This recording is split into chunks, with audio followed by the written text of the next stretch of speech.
Study IQ IAS, अब तैयारी हुई अफोर्डेबल। नमस्कार दोस्तों G20 का जो समिट हुआ है उसके बाद आपने देखा होगा कई मीडिया के अंदर यह बताया जा रहा है कि टर्की ने खुलकर भारत को सपोर्ट किया है UNSC के अंदर, जो यूनाइटेड नेशन सिक्योरिटी काउंसिल है उसके अंदर परमानेंट मेंबर के लिए। और एक बहुत बड़ा सरप्राइज है, there is no doubt about it. और इसका सबसे बड़ा शॉक तो पाकिस्तान को लगेगा, क्योंकि आपने देखा होगा जब भी पाकिस्तान कश्मीर का मुद्दा उठाता था, भारत के खिलाफ कोई मुद्दा उठाता था, उस समय टर्की ने हमेशा पाकिस्तान का साथ दिया है। लेकिन यहां पर आप देख सकते हैं, we would be proud Turkey backs India for permanent seat at UN security council. जो एर्डोगान है वो भी G20 के अंदर आए हुए थे, आपको पता है। तो उसी के दौरान प्रेस कॉन्फ्रेंस में उन्होंने ये बात कही। लेकिन इस वीडियो के अंदर मैं आपको एक ट्विस्ट भी बताऊंगा। मतलब भले ही उन्होंने ये कहा हो कि हम सपोर्ट करते हैं, लेकिन इसमें एक ट्विस्ट है, वो मैं आपको बताऊंगा वीडियो में। इससे आपको सब कुछ क्लियर हो जाएगा कि क्या टर्की एक्चुअल में चाहता है भारत को परमानेंट मेंबर बनाना। तो चलिए आगे बढ़ते हैं, लेकिन उससे पहले ध्यान रखिएगा, आप में से जितने भी लोग UPSC 2024 की प्रिपरेशन कर रहे हैं, तो वहां पर आप हमारे 3 लाइव बैच आज से ही स्टार्ट हुआ है। Pure English, pure Hindi, English, इन सभी बैचेस के अंदर आपको प्रीलिम से लेकर इंटरव्यू तक की पूरी तैयारी कराई जाती है। तो इसको आप अवेल कर सकते हैं by using the code Ankit live, ताकि आपको मैक्सिमम डिस्काउंट मिले। और इसके अलावा अगर आप MCQs अटेम्प्ट करना चाहते हैं तो मेरे इंस्टा पेज पर जा सकते हैं, वहां पर स्टोरीज में जितने भी MCQs हैं उसको आप अटेम्प्ट कर पाएंगे। तो चलिए शुरुआत करते हैं और सबसे पहले ये देखते हैं कि एग्जैक्टली हुआ क्या है। जैसा कि मैं आपको बता रहा था कि टर्की की तरफ से, जो टर्की के राष्ट्रपति हैं, प्रेसिडेंट हैं एर्डोगान, उनकी तरफ से ये बयान आया है और बताया जा रहा है कि उन्होंने एंडोर्स किया है, मतलब भारत को भी परमानेंट सीट मिलना चाहिए यूनाइटेड नेशन सिक्योरिटी काउंसिल में। इसको लेकर उन्होंने आवाज उठाई है। एंड देखिए उनका कहना है कि his nation would be proud, मतलब कि अगर भारत को परमानेंट मेंबर बनाया जाता है तो टर्की के लिए यह प्राउड का मूवमेंट होगा कि भारत जैसे देश को इसका फुल मेंबर बनाया जा रहा है। यहां पर साथ ही साथ उन्होंने एक और बात कही। उनका यह कहना था कि अभी प्रेजेंट में जो 5 परमानेंट मेंबर्स हैं, that is US, UK, China, France और Russia, they are vested with the veto power. लेकिन world is bigger and larger than 5। मैं आपको फिर से बताता हूं एक्चुअली हुआ क्या था। G20 का जो समिट खत्म हुआ उसके बाद टर्की के राष्ट्रपति एक प्रेस कॉन्फ्रेंस कर रहे थे, और प्रेस कॉन्फ्रेंस के दौरान ही यहां पर कई सारी चीजें उन्होंने कही, और जिसके अंदर उन्होंने कहा कि भारत को परमानेंट मेंबर बनाना चाहिए। अगर ऐसा होगा तो टर्की जो देश है, जो लोग हैं टर्की के, वो काफी प्राउड फील करेंगे। As you know the world is bigger and larger than 5। तो बेसिकली यहां पर क्या है ना, उनका ये कहना है कि US, UK, फ्रांस, चाइना और रशिया, ये तो 5 परमानेंट मेंबर है ही है, लेकिन जब हम पूरे दुनिया की बात करते हैं तो the world is bigger than these 5 countries. और इसी की वजह से और मेंबर्स को परमानेंट मेंबरशिप का दर्जा मिलना चाहिए और कंट्रीज को यहां पर परमानेंट मेंबर बनाना चाहिए यूनाइटेड नेशन सिक्योरिटी काउंसिल में। लेकिन आपको पता ही है उसमें मेंबरशिप मिलना बहुत ज्यादा मुश्किल है, मतलब नामुमकिन के बराबर है। आपको पता ही है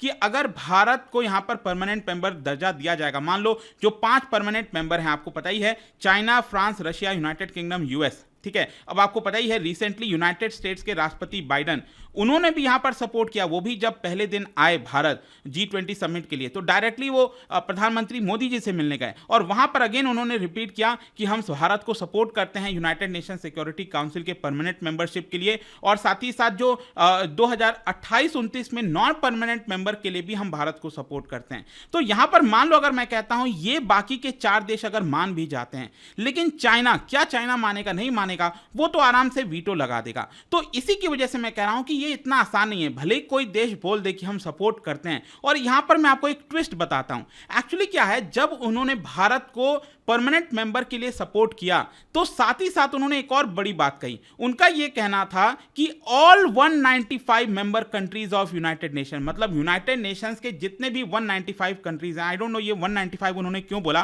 क्योंकि लास्ट टाइम मैंने जब चेक किया था तो यूनाइटेड नेशंस के अंदर 193 कंट्रीज थे। खैर जो भी है, उनका कहना था कि यूनाइटेड नेशंस के जितने भी कंट्रीज हैं उन सभी को अपॉर्चुनिटी मिलनी चाहिए परमानेंट मेंबर बनने का। मतलब सिक्योरिटी काउंसिल के अंदर एक रोटेशन बेसिस पर चीजें काम करनी चाहिए।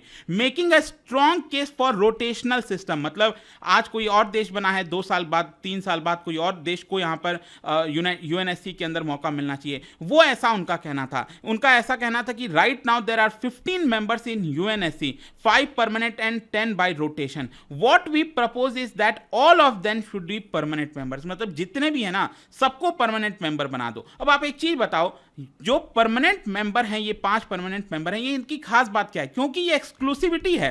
अगर मान लो सारे देश को ही परमानेंट मेंबर बना दिया जाएगा तो क्या कोई एक्सक्लूसिविटी रह जाएगी? नहीं रह जाएगी, तो उसके कुछ मायने नहीं रहेंगे, राइट। इनफैक्ट मैं आपको बताऊं तो उन्होंने इस चीज को सपोर्ट किया कि परमानेंट मेंबर और नॉन परमानेंट का जो दर्जा है उसको खत्म कर देना चाहिए, क्योंकि एर्डोगान ने अपने प्रेस कॉन्फ्रेंस के दौरान यह कहा है कि only 5 permanent UNSC members can not be the combined voice of the whole world. और ये बात सही है, पीएम मोदी भी ये बात कहते हैं कि ये 5 परमानेंट मेंबर्स अगर उनको यूएनएससी के अंदर परमानेंट मेंबरशिप मिल रखा है तो इसका मतलब ये नहीं है कि ये जो 5 देश जो भी कहेंगे वो पूरी दुनिया की वॉइस होगी, ऐसी बात नहीं है। What the 5 members say should not determine the voice of the whole world, all 195 member countries without making any distinction. मतलब कि परमानेंट और नॉन परमानेंट मेंबर का जो डिस्टिंक्शन है उसको हटाते हुए यहां पर जितने भी देश हैं यूनाइटेड नेशंस में, 195 जो कंट्रीज हैं, उन सभी के पास मौका होना चाहिए कि वो भी परमानेंट मेंबर बन सकें। तो आई होप कि अब आपको समझ में आ गया होगा कि ऑल्दो ऊपरी तौर पर टर्की की तरफ से जो एर्डोगान है, क्योंकि वो भारत आए हुए थे, G20 के लिए आए हुए थे, तो ऊपरी तौर पर भले ही उन्होंने कह दिया कि यहां पर भारत को हम सपोर्ट करते हैं, लेकिन एक्चुअल अगर आप देखोगे ना तो वो सपोर्ट एक तरह से नहीं कहलाएगा, क्योंकि एक तरह से वो पूरा जो बेसिस है सिक्योरिटी काउंसिल का बनने का वही खत्म हो जाता है। तो या तो ये करना चाहिए कि जो यूएनएससी है, ये जो परमानेंट, ये पूरी तरह से खत्म कर देना चाहिए, एक न्यू वर्ल्ड ऑर्डर, एक न्यू इंस्टीट्यूशन लाने की कोशिश करनी चाहिए। और भारत तो काफी हद तक इस चीज के सपोर्ट में, भारत की तरफ से बार बार वॉइस रेस की गई है कि जिस तरह से यूएनएससी के अंदर काम चलता है ये गलत है, ऐसा नहीं होना चाहिए। कुछ देश चीजों को कंट्रोल करके रखे हुए हैं, ऐसा नहीं होना चाहिए, क्योंकि उनके पास वीटो पावर है। कोई भी इंपॉर्टेंट डिसीजन होता है, भारत अगर किसी टेररिस्ट को ब्लैकआउट करना चाहता है, यहां पर उसको ऊपर सैंक्शंस लगाना चाहता है, तो यहां पर अक्सर आपने देखा होगा चाइना उसके ऊपर वीटो लगा देता है। तो वैसा नहीं होना चाहिए, ठीक है। अब इसके साथ साथ मैं आपको यह भी बता दूं, एर्डोगान भारत तो आए हुए थे G20 में, तो ऑब्वियस सी बात है उन्होंने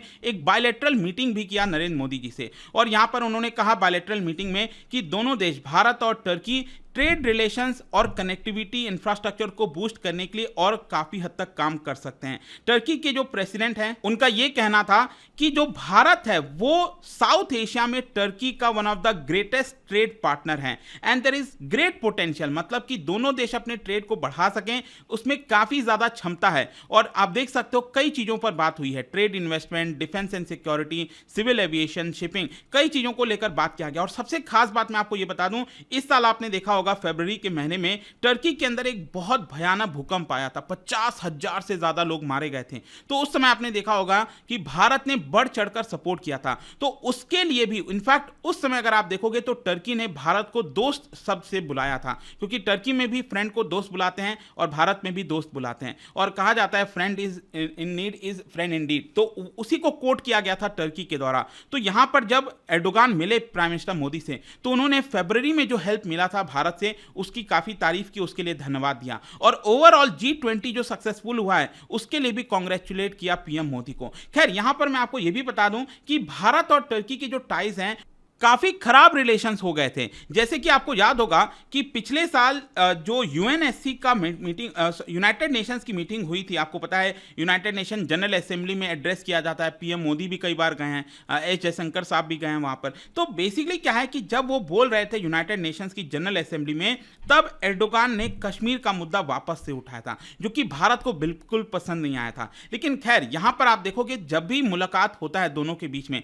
जैसे पिछली बार एससीओ का हुआ था, शंघाई कोऑपरेशन ऑर्गेनाइजेशन, उस समय भी यहां पर पीएम मोदी और एर्डोगान के बीच में मुलाकात हुआ, और बेसिकली यहां पर उनका यह कहना था कि हमें कश्मीर का जो मुद्दा है, और जो टर्की, क्योंकि आपको पता ही है पाकिस्तान के काफी नजदीक है, तो पाकिस्तान को कभी भी पसंद नहीं आता कि वो टर्की जो है भारत के साथ दे या फिर भारत को सपोर्ट करे। तो कहीं ना कहीं अगर आप रिलेशंस की बात करो तो भारत और टर्की जब भी मिलते हैं तो कश्मीर और ये जो बाकी के मुद्दे होते हैं उसको एक तरह से साइड कर देते हैं, और रिलेशंस को कैसे बढ़ाना है उसकी चर्चा होती है। इनफैक्ट मैं आपको बताऊं तो 2020 में दोनों देशों ने तय किया था, एक टारगेट सेट किया था $10 बिलियन का गुड्स का, कि यहां पर एक्सचेंज किया जाएगा, मतलब कि जो एक्सपोर्ट इंपोर्ट होता है ना दोनों देश के बीच में, वो किया जाएगा। लेकिन आप देख सकते हो 2021-22 में उस टारगेट को भी हमने एक्सीड कर लिया, $10.7 बिलियन ये हम रीच किए, एक्सपोर्ट इंपोर्ट हुआ था। So India and Turkey have been discussing the possibility of FTA also, जो फ्री ट्रेड एग्रीमेंट होता है उसको लेकर भी काफी चर्चा हो रही है।